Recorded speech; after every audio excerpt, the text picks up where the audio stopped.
My name is Trevor Groff. I am Director of Programming for Sundance, and I'm very happy to be able to introduce today's event.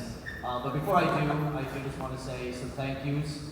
First of all, to our principal sponsors, Acura and YouTube. Without their support, we would not be here. Thank you. I also want to give a shout out to an organization that helped promote this screening. They are, it's Cinefamily.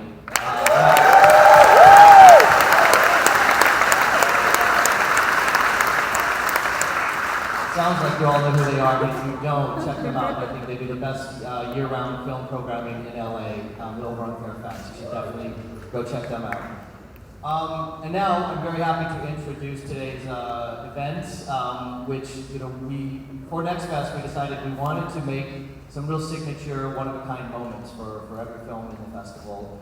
In the night screenings, we've added a music component, and for the daytime screenings, we wanted to bring in some special guests to participate in the post-screening conversation. And when I went to the filmmakers of today's film, Kumiko the Treasure Hunter, I said, if you could talk to anyone, maybe who was the most sort of inspirational for you in your careers in making this film, without hesitation, they said, Werner Herzog.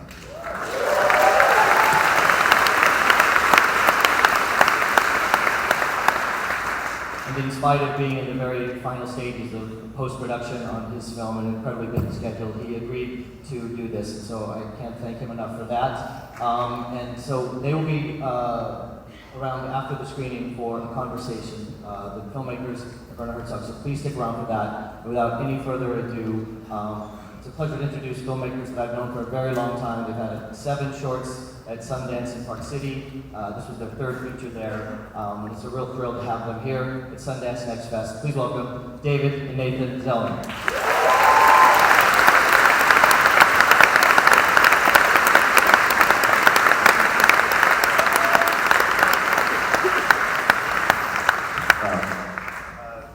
First and foremost, thank you all for coming. This is something we've been looking forward to for a long time. This is an amazing theater, and I can't believe there's so many people here, which is kind of crazy. And thanks so much to Trevor for championing the work. He's one of the first people to see some of our shorts and program us way back when, even at Cinevegas and all these fun things. Shout out to Cinevegas there, but and for introducing us to the Sundance family, and as we've grown as filmmakers over the years, it's been it's such a warm reception, and we keep trying to impress you guys as much as possible. I think you drive us to make better films for sure. We have a few people from our crew in the audience. Kirsten Ronan did some of the costuming, and did the costuming in Minnesota's here, I think. Our amazing cinematographer, Sean Porter's here. There to see some of his work, which is stellar. Our producer, who's been with us through thick and thin for years, Chris Olson, is here. And a special shout out to our parents who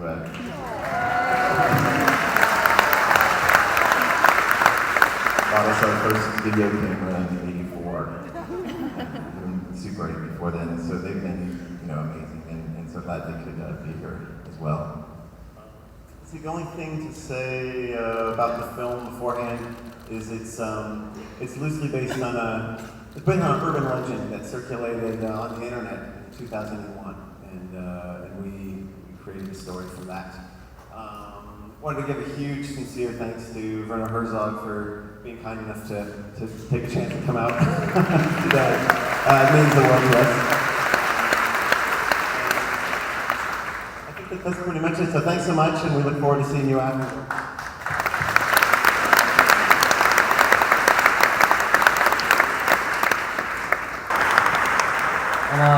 And to moderate our conversation is Sundance short film programmer Mike Plante. And please welcome back to the stage David and Nathan Zellner and Werner Herzog.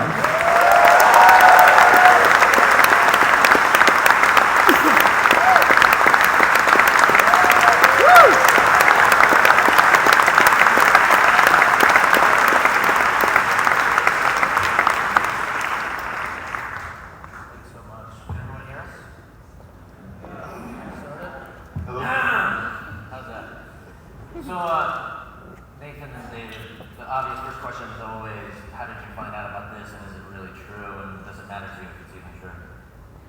Well, it doesn't matter, but let's see, for us, in 2001, we had come across a story online on a message board, and it was, before Twitter and Facebook and that sort of thing. And it just was this basic information stating a Japanese woman went from Tokyo to Minnesota in search of the mythical fortune from the movie, period. And it really piqued our interest, partly because of the lack of information about it and the mystery surrounding it. But also the idea of someone going on a quest, on a treasure hunt, on an adventure, such an antiquated notion. I feel like there's no uncharted lands anymore. Everything is Google mapped. There's no mystery in that sort of way. And so that was really fascinating, just the idea of this kind of contemporary setting where someone kind of goes on this quest that would be foolhardy to anyone but herself. And so from there, we just had to satiate our own curiosity. We kind of constructed a backstory, like what kind of person would be in this position and end up where she was. And then we just started writing the script, and it was around 2002 at that point in time. And we wrote a draft and set aside and worked on some other projects and kept trying to get it off the ground. And during that time, more information had come online about this story, which is originally presented 100% as fact. And we would just kind of circle back every year or two, and we circled back online and realized that there was that what we thought was the truth about this quest and all that, which was so exciting to us, turned out to be an urban legend that people kind of fed online and kind of contributed their own versions of the story, and it took different forms. And the true elements of it were much more just straight out of basic, tragic news stories. What brought us to it in the first place was the fantastical quest element. And at first we were caught off guard and concerned because our script was so different from that. But then we loved it because we lived with our version of the truth for several years, and that's how we were familiar with it and made the most sense. And so that just made us all more excited about the story and the way it evolved.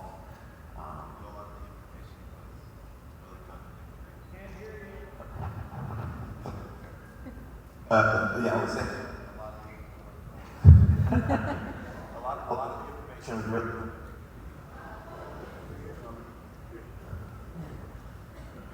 A lot of the information was really contradictory, and that it would kind of fueled itself, and that's what we loved about it. Is like David said, the fact that nothing was actually 100% true in terms of what everybody was perceiving as a story. That just made our script more valuable in our point of view. And what was also interesting to us about it was I don't know. It seems like all of storytelling has evolved from passing one person passing something on to another. Maybe it comes from some grand truth, but then evolves over time, over generations and whatnot. And it's really interesting to see it happen online at such a quick rate, and to see it take so many forms and each one being presented as the definitive truth for a certain amount of time. And that was really interesting to us as well. And do you yourself sort of read many things online, but you're known for, you've made this great term called ecstatic truth, and the internet seems to maybe get away from that. Not really. First of all, I want to thank you to invite me here. This was a complete blind date. But it has been very rewarding because it's a very beautiful, very deep and touching film, so thank you for that. Thank you so much.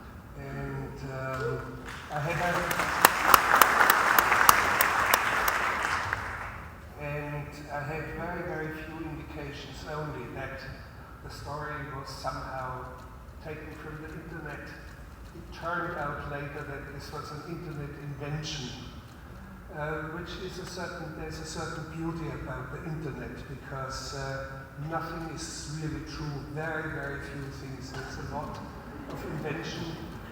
Facebook is probably mostly invention or the invention of a persona. That's how you would like to present yourself. I'm not that much on the internet. Sometimes I use it mostly for emails. But of course, I'm aware, for example, that in my case, a variety of doppelgangers out there, completely fictitious Herzogs. And I kind of like them. Although some of them are completely crazed and bozos and kind of Teutonic and whatever it says. I also like the voice imitators. And even people show up on television, on the internet, pretending to be me. This is all fine because they are like paid stooges, like my bodyguards that I don't have to pay for. So, but it shows you how wildly into fantasies the internet can go. And it's probably, if you dig deeper as you are doing, I believe you made the right choice. Thanks God. I can thank God on my knees that you stuck to the original, widely invented story. That's the beauty of it. And that's why it somehow anchored itself in the strange, cloudy consciousness of the internet.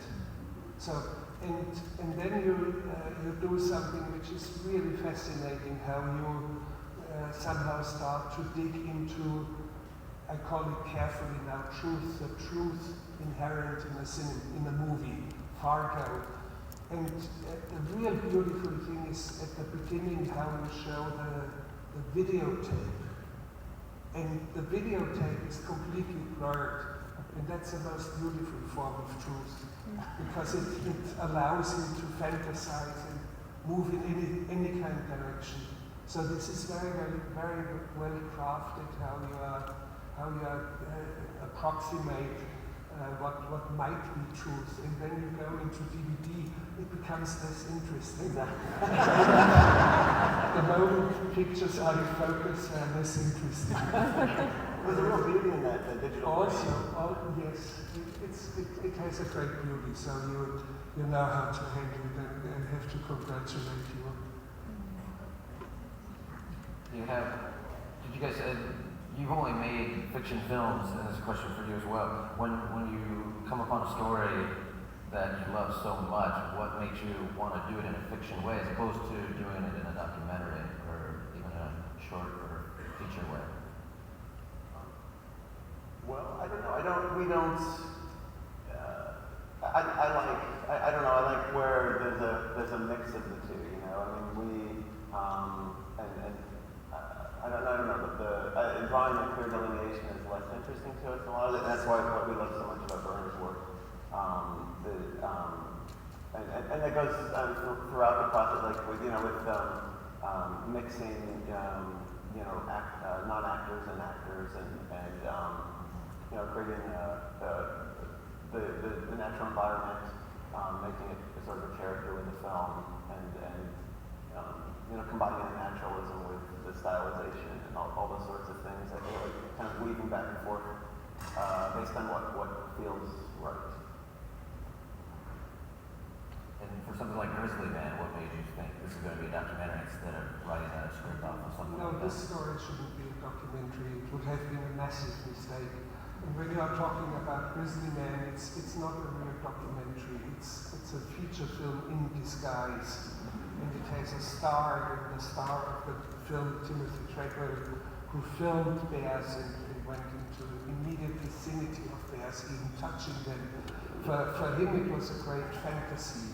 The fantasy of him placing himself at the center of a great story, of a great epic, with him as a hero, and him as a protector, and him as the desperate one, and him as a lone ranger, and him in a variety of facets.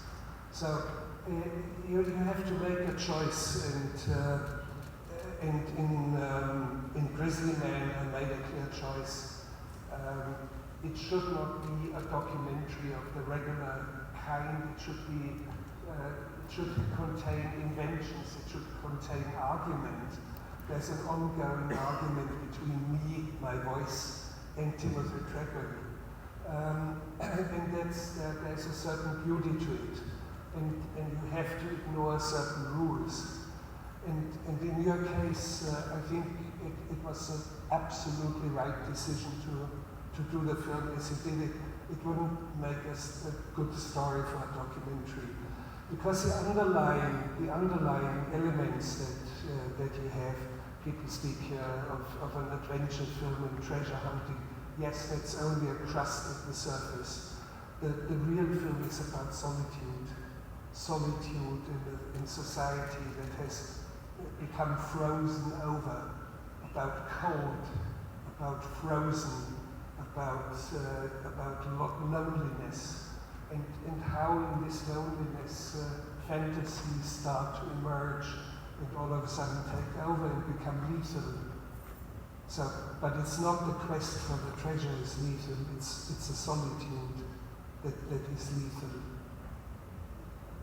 Yeah, that was one of when we were working backwards and trying to figure out what this character would be, and those decisions of like, you know, her removal from her culture, from her society, and how she doesn't fit in, and the quest to kind of break out of that, you know, but she's kind of just stuck. And one thing we like about this character is she turns into her own worst enemy in terms of like, you know, that sort of solitude, as you said, and loneliness. Every time she meets somebody that sort of tries to help her, she ignores that and kind of just keeps going down this kind of doomed adventure quest. Well, and also what would make this different, since everything in the movie was from her perspective, it had to have a fever dream quality. We didn't want this kind of objective kind of judgment on her actions or to kind of you know, make everything make sense in some very intellectualized way. This is so from the beginning. This was interesting to us on a very visceral level, in a way that was for us to articulate it and to kind of take this omnipotent kind of perspective of this kind of psychoanalyzing her would have been a lot less interesting and it would have diminished it. Had you guys spent much time in the West before making this? Because it seems like such an important part of this too. Until we were getting ready to make it, we hadn't spent time in Minnesota, but we grew up in Colorado and we're familiar with cold weather. And I don't know, just and you know, and then I think you know, before we made it, we lived in Colorado until we were about 10, 11, and there was a nostalgic quality, like wanting to make a movie in the snow, and then this kind of memory. There's something that's so lonely about winter when you're indoors or outside, and sometimes there's something kind of peaceful about it. Sometimes it can be very alienating, and so those were, and the visual element of that was you know, in an aesthetic sense was interesting to us as well. But I think we got this movie out of our system. We don't need to go back. So we would love to go back to Japan though. We loved filming there. It was good. And sometimes it doesn't do good movies if the director or the people who make the film are over studying locations and all this. It takes something raw away from it. A good example would be Bad Lieutenant in New Orleans.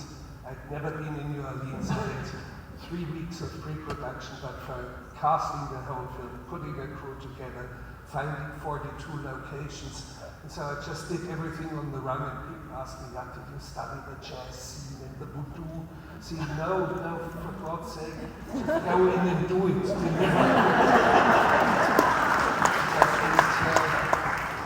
And this is why when you are not overcooking everything and over-researching everything, I see an iguana in a tree, and I said, I need one. My assistant asked me, what for? I said, I don't know what for, but it should be on a coffee table.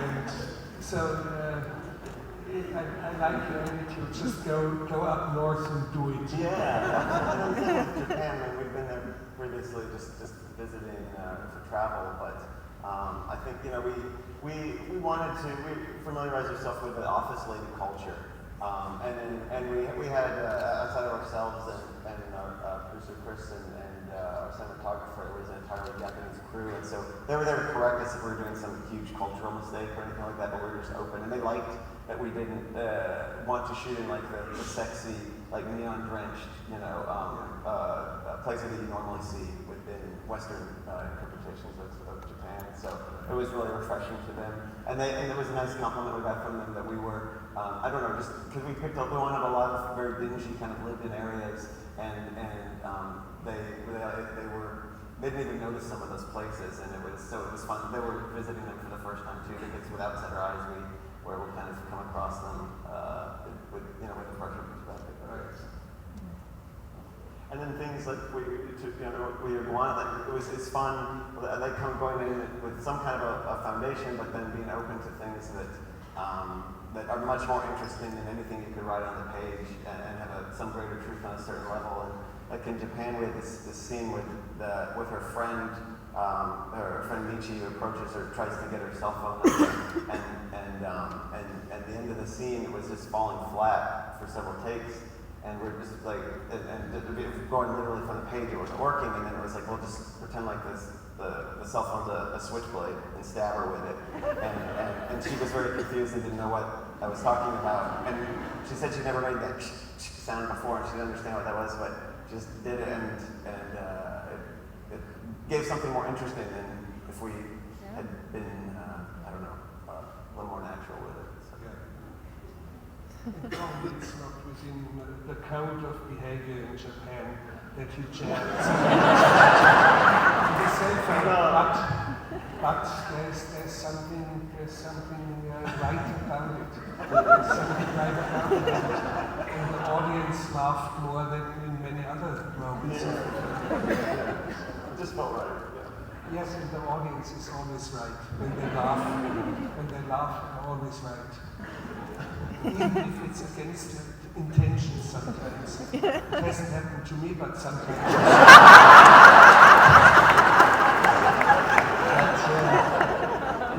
You can tell sometimes people are laughing at the film and they don't take it and they don't buy it with what they see.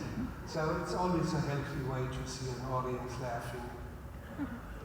How does it, in many of your films with Kinski, people will laugh because Kinski is so extreme, and there's kind of no other way to take it. Sometimes they do, but I think there's always an amount of humor in my films.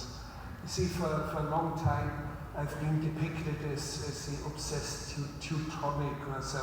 Number one, I'm not Teutonic, I'm Bavarian. And that's a real distinction. It's like Scottish and the English, and more the mountain man. In Bavaria, you have much more exuberant imagination and things like that. So hard drinking, hard fist fights in the country. So that's all fine. And somehow, because some of the conflicts with Kinski and Kinski's madness have become center stage, people always believe, yes, he, the filmmaker, must have been like Kinski or must be like Kinski. Not true, there's a lot of humor in all of my films. And even in very serious films, even Akira the Wrath of God, people laugh. And it's absolutely right that they laugh. And there's a very dark humor. Or you can see very, very clearly in Bad Lieutenant. People laugh more than in an Eddie Murphy movie. At least in a recent Eddie Murphy movie. and of course, yeah, the humor is darker than you normally would see it in a comedy here in the United States, but there's a lot of humor in it. And so I think you just have to plow through whatever is coming at you. All this will disappear after a while. And do you know, in those instances you referred to, did you know at the time it would be funny, or was it when you were in the editing room? I knew it all the time. When Kinski was particularly crazed or so, I was the danger on the set because we always did direct sound, production sound, and I would burst out laughing. So I always took a handkerchief, a massive handkerchief, and gagged myself. I turned purple in my face and bent over and didn't make a sound. Kinski notices it in his peripheral view, and he knew this was good now. He didn't even give more into it. No, I know it all the time. Well, I think that's one of the things that we love so much about your work is your balance of these really darker, very human moments with the absurd and amazing comedic and the timing and instances that I think with a lot of films it can be very clumsy jumping back and forth, but with your work it's so effortless how it blends from one moment to the next, and it just feels completely natural and intuitive. And I mean, with a gear, there's so much. For me, there's so much fun moments. Just with Kinski's, just his posture when it cuts and when he spins into frame. It's fun. Just what's going on is hilarious. The famous Kinski twist. Yeah. or even lines over there about a guy gets stabbed with a spear. Is it a spear or an arrow? Arrow, yes, but it's a 7-foot-long arrow that goes all the way through his body, and he grabs it and looks at it. And he says very calmly, the long arrows are becoming fashionable. And then drops overboard into the water and is dead. I mean, to me, that's comedy gold. Yes, but it's a very well-crafted moment, because from that moment on, that is so surreal. You can do anything in your story. All of a sudden, a few minutes later, you have a brigantine, a ship, a Spanish ship. Something like 100 feet high up in a treetop of a gigantic tree. All of a sudden, this is completely acceptable.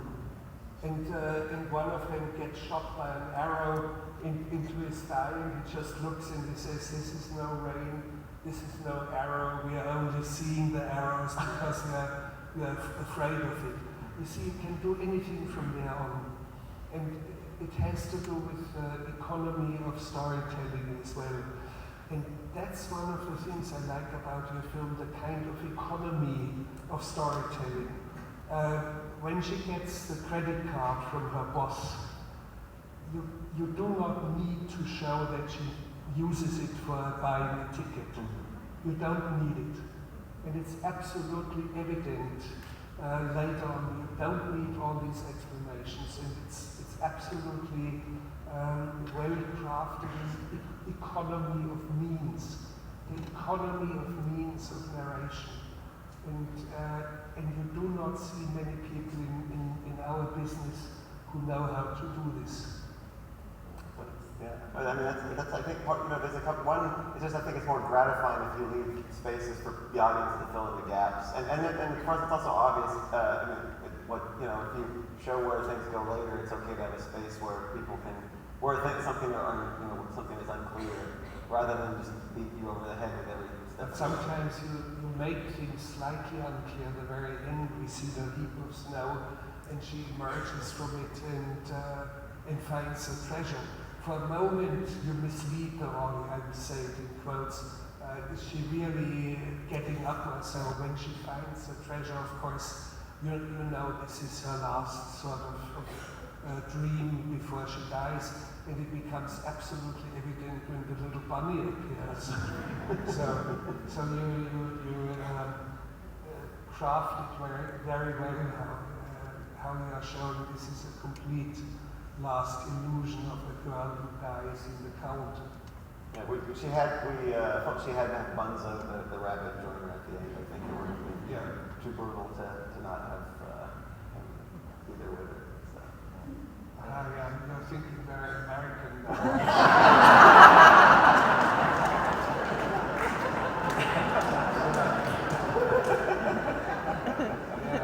It reminds me a little bit of what was it, Independence Day, where it's all about small family values, and of course it includes the dog, the family dog, and the family dog has to be rescued, of course. It is one of the highlights of the entire movie. And when the dog survives and jumps out and is reunited with the family. So we will need the reunification of bunny and woman.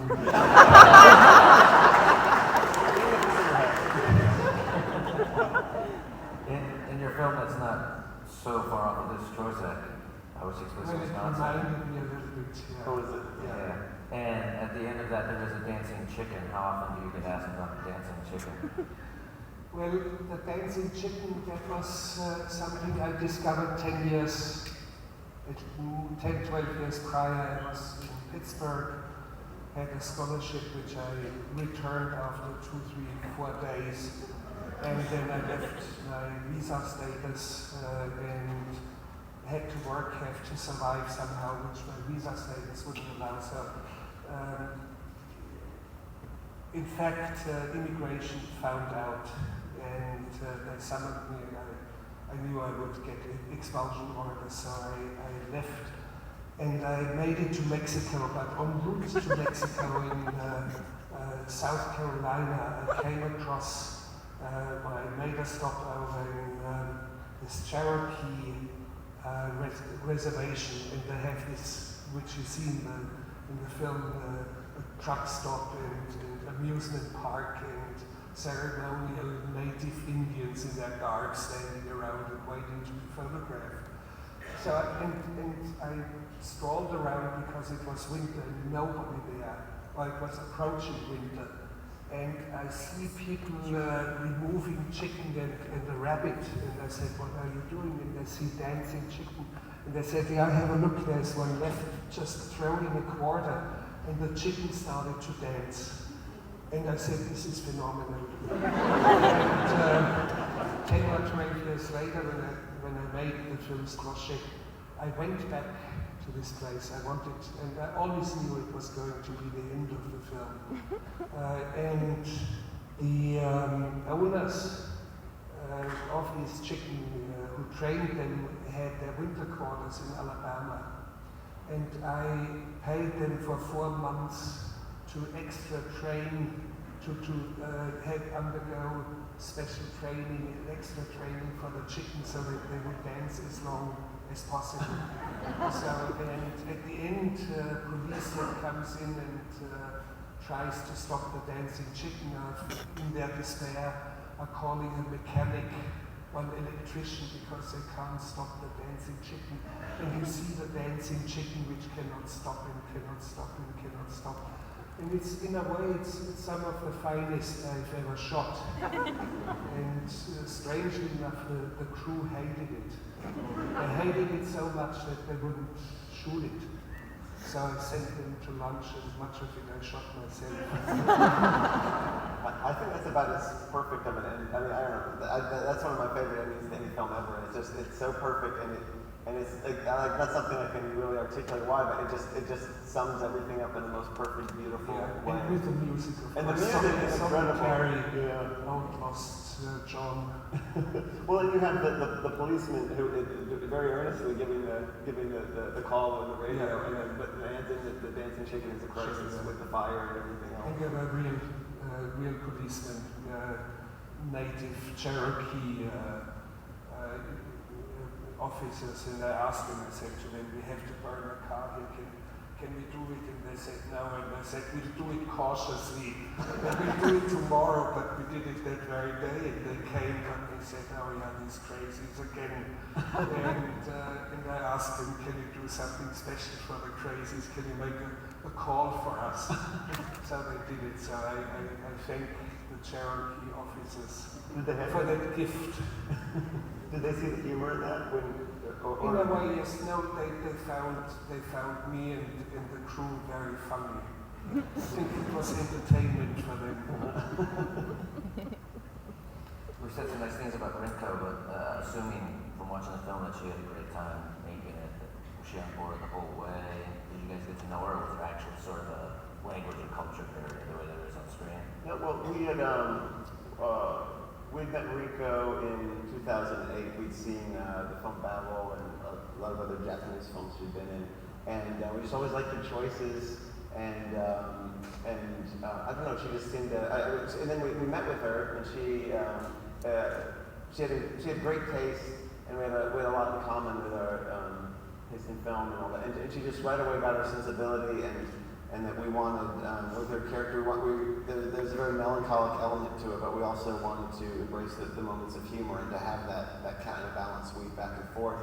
And not all actors can weave effortlessly through it, and she totally got it and nailed it. And it's a long discussion beforehand, about the nuances of that, but then making it was a breeze. Once we kind of set the bar for the tone we were going for, it was really easy. And it took so long that we had in 2008 we had to work with her through a translator, and then by 2012 when we shot, she was fluent in English, so it made it a lot easier to direct. Yeah, she's actually a really physical actress. She knows how to, I guess partly just the model. I don't know, just like, and also put that physicality worked really well in terms of like, the humor moments and the sad moments. And we knew that we were shooting a movie in 2 different languages with not a lot of dialogue, and we needed somebody that could, create a character without having these huge monologues and kind of spelling it out for the audience. Like the audience had to watch her and understand exactly, what the intention was. Yeah, a lot of the reviews of your film talk about her as almost being in a silent film, that type of acting. Well, she's by herself so much, she had to convey it with expression, and we weren't interested in voiceover or anything like that. We just wanted, just through her actions and through her facial expressions, kind of convey what her intentions were, or to embrace that we were keeping it mysterious. So, one thing that came to mind, I remember when we were working with the hairstylist coming up with her hair, we gave the hairstylist a picture of Bruno S. We loved his hair and thought it was like a good model for Kumiko's hair. Bruno S. one of the main actors that Herzog used, although only in 2 films, but as Casper Hauser and in Strozek.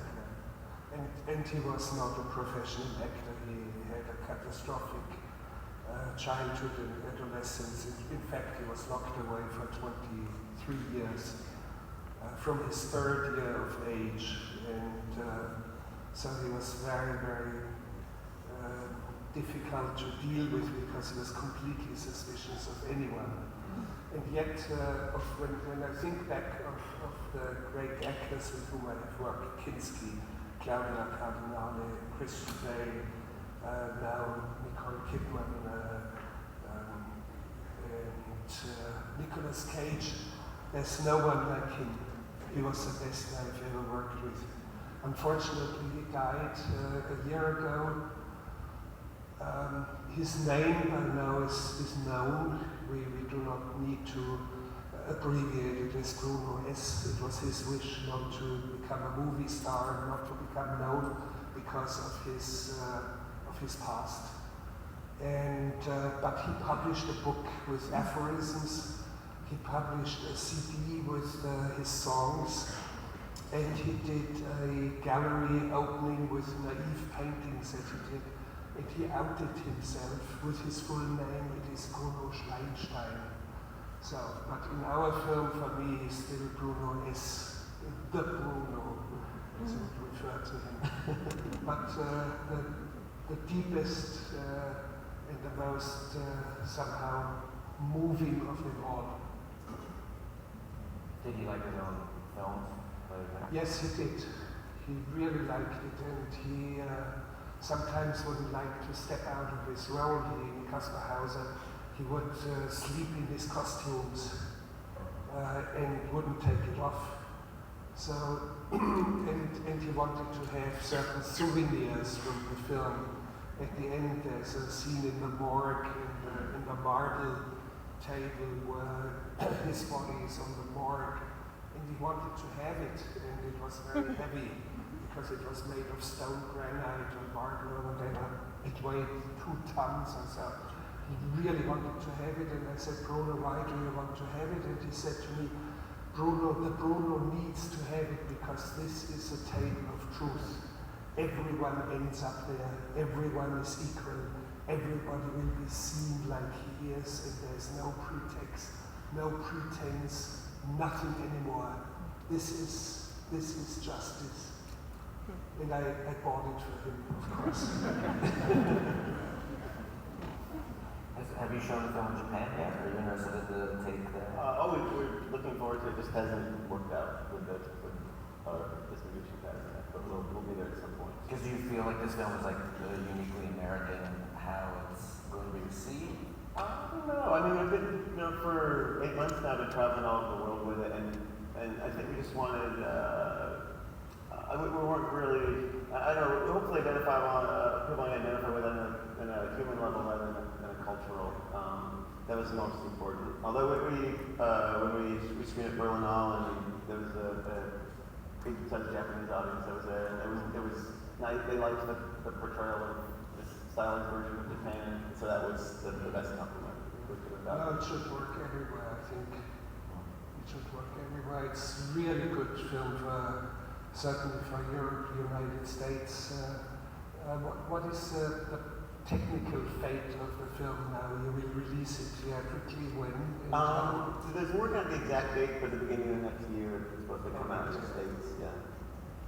So, and until then, we just touring with some festivals with it. Yeah, you should be careful. Don't do too many festivals. Okay. It's good that it was in Sundance. Yeah, it's a big step out there, but I said it backstage before to you. The problem with festivals is there are 4,000 of them, but only 4 films that are really good per year. So how do you reconcile this discrepancy and disparity of this crazy amount of festivals, and they start to circle around their own navel, and films get lost in this kind of cyclone, in this cycling around in festivals, and they never hit the screen of a theater like this here. Or a theater in Stevens Point, Wisconsin, that's where it belongs, or to God knows, Omaha, Nebraska, that's where it should be shown. Absolutely. We have a couple minutes left, and now that Nathan and David have this unique experience where they get to ask Werner Herzog a question, I'll give you a minute to ask him if there's any burning questions you have. Well, I guess the only thing I think is maybe hitting back on, like, talking about, we love using animals in our films, and that's one thing I've always appreciated about it. We do great animal performances, and we've always felt if you have zero expectations on an animal and just let it be itself. No? What? Absolutely not. Direct them. They're always directed very, very precisely. And not only can you direct human beings, you can direct animals. You can make them really perplexed. You have to know, as a filmmaker, you better know how to hypnotize the chicken, which is very easy. You put the beak on the ground and then draw a chalk line quickly and they stay hypnotized. You can even turn them on their back and they will stay like that, for a while at least. So that's what a director should know. And they always play a certain role in the films. Now, recently I was wrangling a lot of camels, dromedaries, and they are really, really good beasts. And I liked to wrangle them. I knew what made them growl. You see a lot of growling dromedaries, and it's really fun to see that. What did you do to make them? Well, they never like when they're loaded with cargo. That's when they start to growl. Then they calm down. They're very patient creatures. But when you in their sitting, and the moment you make clear to them you want to ride on them now and mount them, that makes them angry for a minute or so. They growl, and then they get up and for the next 48 hours, they just walk. But I think for us, our approach with the rabbit was to direct through casting. We just had to find the right rabbit that loved noodles. was lethargic. Because I wish wish we could take credit for on the train when on cue the rabbit looked up and wiped its face and all that. But because you have to be lucky. we have to be lucky. But you have to have a rabbit that doesn't move away when Kumiko is on the bridge and she wants to leave it behind, and she says go, and the rabbit just doesn't move. It just stays within the 1 square foot. and you see any other rabbit might have run away and it would have been wrong. Yes. So you have to cast it again. You really you have to test the rabbit. We did Exactly. I think that's your task. You better test it well. Oh, we did, yeah. And that gave it a little lethargic kind of sad rabbit. We did. We went through many different types of rabbits and did a lot of research as to what were the most calm, and we learned way too much about. Basically, you got to get a rabbit before it hits puberty. Yeah. Because they make A rebellious teenager. Yeah. Thank you guys for sharing this film. Thank you so much.